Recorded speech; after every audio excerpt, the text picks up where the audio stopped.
ڕۆژهەڵاتی ناوەڕاست بەرەو چ قۆناغێک هەنگاو دەنێ؟ ڕووداوەکانی دوای کوژرانی نەسرۆڵڵا چی دەبن؟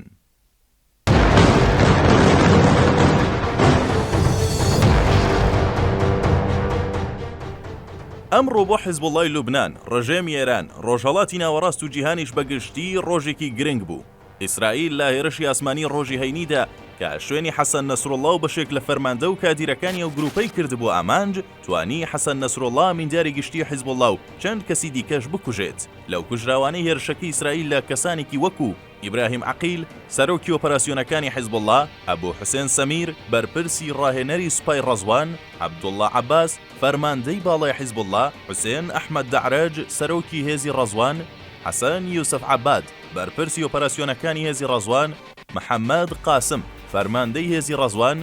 حەسەن عەلی حوسێن، فەرماندەی هێزی تایبەت، حەسەن حوسێن، فەرماندەی باڵای حیزبوڵڵا، محەممەد ئەحمەد ڕەزا، فەرماندەی باڵای حیزبوڵڵا، سەمیر عەبدولحەلیم، فەرماندەی باڵا، عەباس سامی، فەرماندەی حیزبوڵڵا و مەحموود یاسین حەمەد، بەرپرس لە هێزی ڕەزوان بوونیان هەیە. میدیا و ڕاگەیاندنەکانی جیهان تیشکی تەواویان خستبووە سەرەوەی بزانن کاردانەوەکان چۆن دەبن. لە بەرامبەردا عەلی خامنەیی ڕێبەری باڵای ڕژێمی ئێران بۆ شوێنێکی نهێنی و پارێزرا و گوازرایەوە. ئیسرائیل هەڕەشەی دیکەی لە گروپ و میلیشیەکانی سەر بە ڕژێمی ئێران کرد کە بە زووترین کات وەڵامیان دەدرێتەوە. ڕێکخراوی تیرۆر ئالارمیش بەپێی قسەی سەرچاوەیەکی باڵای ئیسرائیل ئەم ئێوارەیە ڕایگەاند کە ئیسرائیل مۆڵەتی هێرشکردنە سەر عەلی خامنەییشی دەرکردووە. لە ئێستادا عەلی خامنەییش مەترسی هێرشکردنە سەری لەسەرە. هەرچەندە قسە لەسەر ئەم ڕووداوانە بکرێت، هێشتا کەمە و لەم چەند ڕۆژەی داهاتوودا و بە خێرایی گۆڕانکاریەکان دێنە ئاراوە. لەمبارەیەوە محەممەد فەقی عەلی، چاودێری سیاسی و شارەزای پەیوەندیە نێودەوڵەتیەکان، شرۆڤەیەک لەسەر سێ پرسی دۆخی ڕۆژهەڵاتی ناوەڕاست دوای کوژرانی نەسرۆڵڵا بە تایبەتی ئێران و عێراق دەکات. هەروەها باس لەوە دەکات کە ئەو گۆڕانکاریانەی دێنە ئاراوە چین، ئایا دۆخەکە بەرەو ناسەقامگیری زیاتر دەڕوات یاخود نا. لە کۆتاییشدا سەرنجێک دەخاتە سەر بەرەی مقاومە کە دوای کوژرانی ئیسماعیل هەنیە و حەسەن نەسرۆڵڵا چی بەسەر دێت. لەگەڵمان بن و نوێترین زانیاری و لێکدانەوەکان بزانن. بەسڵاو لە بینەران و ئیسەرانتان، سپاس بۆ دەرفەتە. بە نەزەری من ئەوەی واقعیەتێکە کە ئێمە دەبێ بیبینین ئەوەیە کە ئەو وەزعیەتێک کە ئێستا هاتۆتە ئاراوە، ئەو کێشە گەورەیەی کە لە دوای 7 ئۆکتۆبرەوە دەستی پێکردو بە تایبەتی هێزەکانی ئیسرائیل و حکوومەتی ئیسرائیلیش لەسەر ئەو باوەڕن و هاتوونەت سەر ئەو باوەڕە کە دەبێ ئەمنیەتی وڵاتەکەیان زیاتر بپارێزن و بۆ پاراستنی ئەمنیەتی وڵاتەکەشیان دەبێ هێندێک لەو ڕێسرا و حیزب و دەسەڵاتدارانەی کە لەلایەن ڕێژیمی ئێرانەوە وەک مەترسیەک بۆ سەر ئیسرائیل پشتیوانیان لێ دەکرێت دروستکراون کە ئێمە زیاتر بەنای بەرەی مقاومەت دەیناسین، بەڵام بە تایبەتی لەم ناوچەیەدا بۆ خستنە سەر فشار بۆ سەر ئیسرائیل دروستکراون. زەربەهایەکیان لێدراوە کە ئەو بارودۆخەی کە ئێستا هەیە لەو ناوچەیەدا و بەو زوانە جێگای خۆی ناگرێتەوە، تا جێگای پێشووی خۆی ناگرێتەوە. خەتەری دووەمی گەورەشی ئەوەی هەیە کە تەشەنە بکات. تەشەنەکردنەکەشی واقعیەتێکە چون ئێمە باش دەزانین بە تایبەتی وەکو ڕۆژهەڵاتیەک وەک کوردەکان لە ڕۆژهەڵات ئەو واقعیەتە لە نزیکەوە هەست پێ دەکەین کە ڕێژیمی کۆماری ئیسلامی ئێران بە ئەوی پێکهێنانی ئەو بەرەی مقاومەت یا هیلاری شیعەکە بخوان دەڵان هیلاری شیعە خەریکن دروست دەکەن، کارێکیان کردووە کە بەڕاستی ئەو هیلالێش تەواوکردندا بوو لەو دوایانەدا و زۆریش جددی بوو. ئەوە بوو کە جددی بوونەکەشی نەکرد ئیسرائیلی ناڕەحات کرد بە و ئیسرائیلی تووشی ئەوە کرد کە جوابێکی هەبێ بۆ ئەم کارانی کە ئەو دێکە هەتا ئەمریکاش هەنگاوی خۆی هاویشتووە مەسەلەن بە کوشتنی قاسمی سلێمانی یەکێک لە مۆرە هەرە گرنگەکانی ئەو پرۆژەیە ئەمریکا دەستی بۆ کارە کرد کەوا بێ پەیوەندیەکان لەم ناوچەیەدا ئاڵگۆڕێکی زۆریان بەسەرداد بۆ چۆن ئەو هیلاری شیعە بە نەزەری من وەک کەسێکی کە زیاتر لە پەیوەندی نێونەتەوەیەکانی حیزبەکانی دیکەش نزیکم و ئاگەیم لەسەری هەیە، هەمویان لەسەر و باوەڕن کە دەبێت ئاڵوگۆڕێک پێک بێکە ئاڵوگۆڕێک پێک نییە ئەو ئەمنیەتی کە ئیسرائیل دەی هەوێ بۆ ئەو وڵاتەکەی و بۆ چوارچێوەی جوغرافیای ئیسرائیل و بۆ خەڵکەکانی خۆی دابین ناکرێ لەلایەکی دیکەشەوە ئەو هەڕەشە و گوڕەشە و تۆڵە سەنەوەوانە کە ئێران دەیکات تەنها دەتوانێت لە ڕێگای ئەو هێزانە بیکات کە دادەستی خۆنی وە ناتوانێت ئێران بۆی ئەرتەشیانی روبنێرە بۆ مەرزی ئیسرائیل لێ شەڕیان پێ بکەکەوا بێ هیچ شتێکی دیکەس لەوە زیاتر نامێنێتەوە کە حیزبوڵایەک بێ کە حەماسێک بێ کە هێزیشی لەو شێوەیە بێت و جاچم بە موشک بێت بە هێرشی ڕاستەوخۆ بێت بە هەر شێوەیەک بێت ئیدی ببێتە ترسێک بۆ سەر ئیسرائیل یا خەڵکی ئیسرائیل لە واقعدا ئەوەش ئیسرائیلە کە ئەو شتە بەدڵ نیایەوە قبول ناکە کە حەق خۆشێتی قبولی نەکات چون ئیسرائیلیش ئەوەی واقعی بێ یەکێکە لەو وڵاتانەی کە خاوەنی لەبار سەربازیەوە خاوەنی تەکنۆلۆژیایکی سەردەم خاوەنی ئەرتەشێکی بە بڕست و بەتوانە خاوەنی جبەخانەیەکی بەهێزی حتا دیجیتالیزەکراوی سەردەم ئەوانە وا دەکەن کە بەڕاستی ئەو هێزە نەیابەتیانەی کە لەوێن هەرچەند کە بە شێوەیەکی غەیرە ڕاستە و خۆ لێر لەوێ یا بە موشکیان بە هەر شێوەیە دەیانەوە زەربە لە ئیسرائیلدن بەڵام ئیسرائیلیش لەو بارەیەوە هێزێکی بەهێزی لەهێنیشی هەیە سوپایەکی تقریبان شاردراوە کە لەلایەن موسادەوە بەڕێوە دەسێ و زەربەی ئەو سوپایشمان بینی مەسەلەن پێشەوەی کە هێرش بکات بۆ سەر لوبنان تەقاندنەوەی هەزاران پاجەر و نازانم دەستگای تیکەی تەماسگرتن ئەوە کاری بۆ کراوە ئەوە ئەرتەشێکی بەهێزی لە پشتە بەدڵنیایەوە تەکنۆلۆژیایەکی سەردەمی واقعی لە پشتە کە ئەو کارە دەکات هەروان نەچووە دەستی پێ بکات و هێرش بێتە سەر لوبنان و بە تایبەتی ناوچەکانی کە لەلایەن حیزبوڵڵاوە بەڕێوە دەچن بە بڕوای من ئاڵوگۆڕەکان بەڕێون و احتمالی زۆریشی هەیە بە تایبەتی دوای کوشتنی ئیسماعیل هەنیە و حەسەن نەسروڵڵا کە دوێکە و حەسەن نەسروڵڵا ئاڵوگۆڕەکان لەناو خودی ئەو بەناو بەرەی مقاومەتە احتمالی زۆری هەیە بێنە ئاراوە چون بخۆمان دەبینین هەر ئێستا لە لوبنان لە بەشێک لە فەلەستین لە هەندێک شوێنی وەک عێراق لە سووریا خەڵکێکی زۆر ناڕازی بەدژی ئەو جەبهەی ئێران هەیە یا بەدژی ئەو بەرەی مقاومەی ئێران هەیە کەوا بێ حتا احتمالی زۆری هەیە حتا لەناو خودی وڵاتەکانیشدا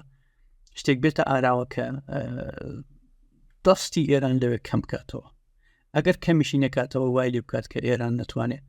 هیچ هەڕەشەیەک بێ هیچ مەترسێک بێ سەر ئیسرائیل دەڕێگای هێزە نەیابەتیەکانی واقعیت ئەوەیە بەداخێکی زۆرەوە ئێران دەستێکی زۆری گەیوەتە ئێستا ناو خودی خاچی عێراقش ماوەیەکی زۆرە تا بۆ دروستکردنی حکوومەتی عێراق ئەگەر ئۆکەی ئێران لەسەر نەبێت زۆر سەختە حکوومەتێک پێک بێت عێراق کەوا بێ هێزی بەرەی مقاومە لە عێراق قسەی یەکەم دەکە ئەو واقعێتێک ئەوەش کە هێشتۆ ناوچە کوردنشینەکانیشی گرتوەوە حتا بەشێک لە هێزە کوردیەکانیشی تێدا شکست هێنانی بەرەی مقاومە لە نزیک ئیسرائیل هەرچەند بە تۆزێکیش دوور بێ لە عێراق و لە سووریا و لەوە بەڵام تەسیری هەیە تەسیرەکە چ ڕاستەوخۆ چ غەیرە ڕاستەوخۆ بێ بەڵام بە نەزەری من تەسیری هەیە و تەسیری جدیشی دەبێ بۆیان ئەوەی واقعی بێ دەبێ هەرێمی کوردستان وەک هەرێمیکی تقریبا دیموکراتیک یان حکوومەتێکی خۆجی کە لەلایەن خەڵکەوە هەڵبژێردراوە بەداخەوە کە ئێستاش نەیانتوانی و هەرێمێکی یەک توپێک بێنێستنش دوو بەش بەڕێوە دەسێن. بەڵام بازم لە دیدی ئێرانەوە هەڕەشەیەکە بۆ سەر سەقامگیری جمهوری ئیسلامی. واقعیەتیش ئەو هەڕەشەیە وجودی هەیە و ئەردەش بێت، چون ئەگەر بەرەی مقاومە یا خودی جمهوری ئیسلامی دەبەرابەری دیکەش ئەوەندە تەأسیری لەسەر هێندێک لایەن و سیاسی هەرێمی کوردستان و دەوروبەرەکەی هەبێ، بازم ناتوانێت خەڵکی کورد دەوێت بخاتەیان نەتەوەی کورد بخاتە ژێر ڕکێفی خۆی بە تەواویەوە بۆ ماوەیەکی کاتی، بۆ ماوەیەکی ساتی لەوانەیە بتوانێت زەربەش بۆ شوێنێ بتوانێت خەڵکی ناڕەحەت کە بتوانێت. بەڵام هێزی لە بنەهاتووی نەتەوەی کورد ئەوە قبول ناکە، هەموو کەس ئەوە قبول ناکە، نێوانەیە بەشێکیان بۆ قازانج و بەرژەوەندی کاتی ئەو شتە بەدەستەوە بگرن و بەڵام زۆر ناخایانی کە بە دڵنیایەوە ئەو بەرەی مقاومە لەوێش شکستی پێدێ. بەڵام ئەوەی بۆ ئێمە زۆر زۆر گرنگە وەک کورد یا وەکو کەسێکی سیاسی کە کاری پەیوەندی نێونەتەوەیەکان دەکا ئەوەیە کە لە واقعدا بەرەی ئێرانی یا بڵێن بەرەی مقاومەی ئێرانی کە پێک هاتووە پێک نەهاتووە بۆ ئەوەی کە ڕاستەوخۆ بە دژی ئێمە وەک نەتەوەی کورد، بەڵکو بە دژی هەمووی ئەوانە کە دەیانهوێ زەربە لە جمهوری ئیسلامی بدەن. ئەوانش چێ بوون؟ لە پێش هەموو شتێکەوە یەکەم کەس کە ویستویەتی و نایە بە جمهوری ئیسلامی گوتووە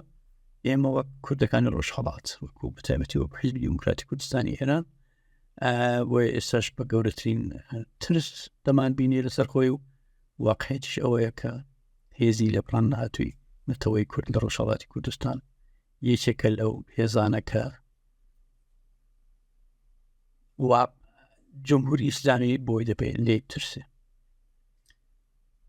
جمهوری ئیسلامی ئێستا پێگەکەی لە ناوچەکەدا بە تەواوی لاقووە. ئەوە شتێکی زۆر زۆر مثبەتە بۆ هەمووی ئەوانەی کە تا ئێستا زەربەیان لە دەستی جمهوری ئیسلامی بینیوە،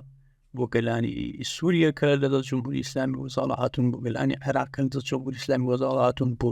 لوبنانیەکان، بۆ فەلەستینیەکان کە هەمویان بوونە خۆراشی سات و سەوداکانی کۆماری ئیسلامی لەگەڵ ئەم لاوەولادا.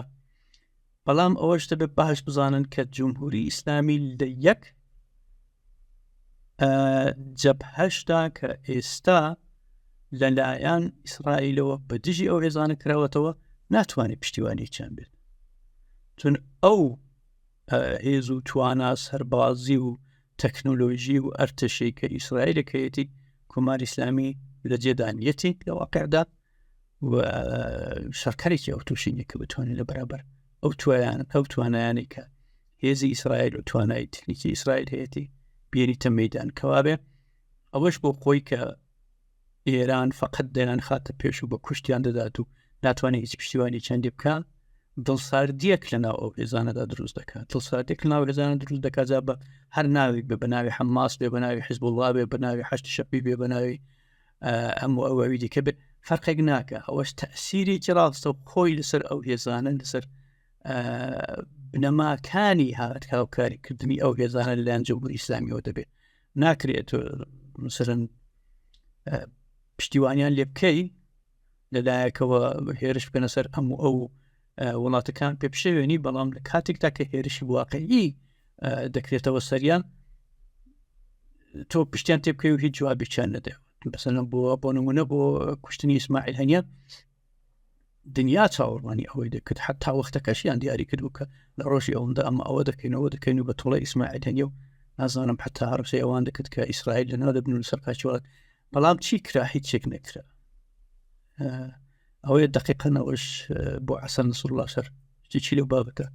دەبێت و احتیمالی زۆری ئەڕەشە و گڕەشەیە بکەن و تێکی دیکەیان لە دەست نایە. ئەوەش ئاوتۆماتیکەن ئیدی پێگەی کۆماری ئیسلامی لەناو ئەو هێزانەی کە داردەستەی خۆنی وەکو حیزب الله و نادن و حەماس و ئەوی دیکەوە زعیفتر دەکە. ئەوە بە قازانجی بەرەو پێشچوونی ئەو هێز و لایەنانەیە کە بۆ دیموکراسی و بۆ بەیەکەوە ژیان و بۆ ئازادی ئەو وڵاتانە کە تێدان هەوڵ دەدەن و تێدەکۆشن بە قازانجی ئەوان تەواو دەبێت. یەکێک لەوانە بە تایبەتی لوبنان کە سەردەمانێک وڵاتێکی بەیەکەوە ژیان و بنەوەبانگی حتا ئەو منتقەی. بۆیە بە نظری من شتەکە بە قازانجی دۆخی ڕۆژهەڵاتی ناوەڕاست بەگشتیە و بە زەرەری کۆماری ئیسلامی ئێران بە تەواوەتی لە واقعدا. هیوادارم ئەو شتە ئاوا دەربێت کە وەشی من پێم وایە دەبێت و ڕێسوڵاو و سەرکەوت.